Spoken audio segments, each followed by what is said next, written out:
Larry A. Silverstein is an American businessman. Among his real estate projects, he is the developer of the rebuilt World Trade Center complex in Lower Manhattan, New York City, as well as one of New York's tallest residential towers at 30 Park Place, where he owns a home. His worth has been estimated at $3.5 billion as of 2016.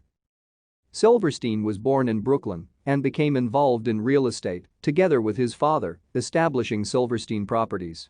Silverstein separated from his business partner, Bernard Mendick, in 1977 and bought a number of large office buildings in Midtown and Lower Manhattan in the late 1970s. In 1980, Silverstein won a bid from the Port Authority of New York and New Jersey to construct 7 World Trade Center on Vesey Street, just north of the main World Trade Center site.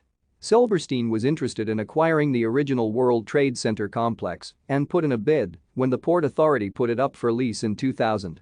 Silverstein won the bid when a deal between the initial winner and the Port Authority fell through, and he signed the lease on July 24, 2001.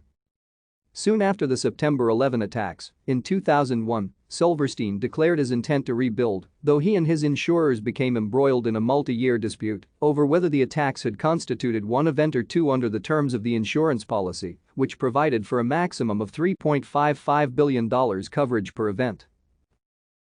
Thank you for watching. Like and subscribe if you would like to view more of our videos. Have a nice day.